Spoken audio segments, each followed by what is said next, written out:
महज 30 दिनों में मुंबई समेत महाराष्ट्र की 29 महानगर पालिका के चुनाव होने वाले हैं।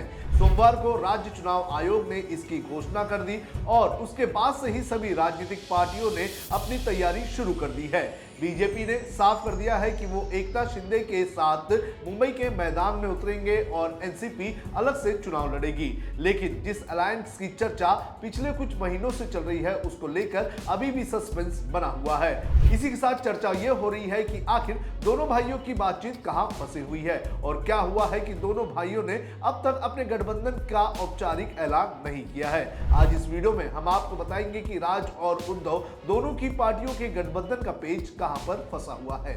नमस्कार, आप देख रहे हैं लोकमत हिंदी। मेरा नाम है सोनू कनौजिया। ये तस्वीर महाराष्ट्र की राजनीति की सबसे दमदार तस्वीरों में से एक है, जहां 5 जुलाई 2025 को राज और उद्धव ठाकरे 20 साल बाद एक ही मंच पर हमें देखने मिले। भले ही दोनों भाई मराठी के मुद्दे पर एक साथ आए थे, लेकिन इसके बाद से ही दोनों भाइयों की पार्टियों के गठबंधन की चर्चा होने लगी थी। दोनों भाइयों की तरफ से भी इस गठबंधन को लेकर सकारात्मक संदेश भी दिए गए थे, लेकिन जुलाई के एपिसोड के खत्म होने के 6 महीने बाद भी दोनों भाइयों के गठबंधन के अब तक औपचारिक ऐलान नहीं हुए हैं। आपको बता दें कि अब सिर्फ कुछ ही दिन बचे हैं मुंबई के चुनाव के मैदान में उतरने की।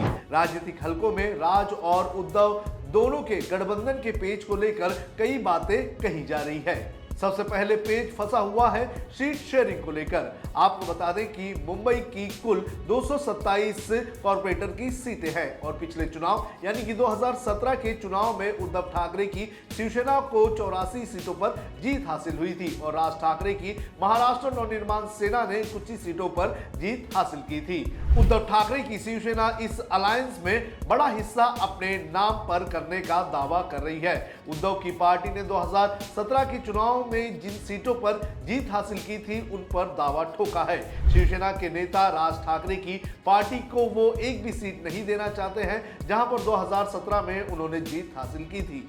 लेकिन सूत्रों का कहना है कि राज ठाकरे इनमें से कुछ सीटों पर अपनी दावेदारी ठोकने का काम कर रहे हैं। ऐसी सीटें जहां पर उनकी पार्टी दूसरे नंबर पर थी। शिंदे के पास गए कॉर्पोरेटर्स के जगहों पर एमएनएस का दावा। आपको बता दें कि 2022 में जब एकनाथ शिंदे ने उद्धव ठाकरे से बगावत की थी तो उसके बाद मुंबई में कॉर्पोरेटर्स ने भी उद्धव का साथ छोड़ा था।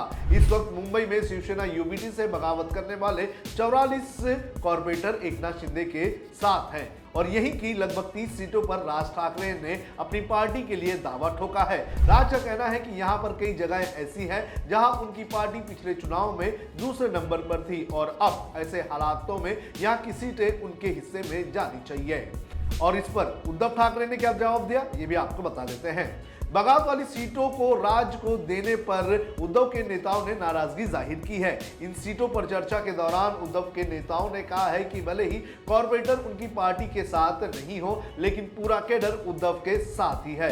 उद्धव की पार्टी की तरफ से राज की पार्टी को दो टूक जवाब देते हुए कहा गया है कि ग्राउंड लेवल पर काम करने वाले कार्यकर्ता, महिला आघाड़ी, एम्बुलेंस संस्था जैसे सभी लोग उद्धव ठाकरे के साथ हैं। इसके अलावा उम्मीदवारों की बात करें तो उनके पास चुनाव लड़ने के लिए पर्याप्त और अच्छे खासे कैंडिडेट्स हैं।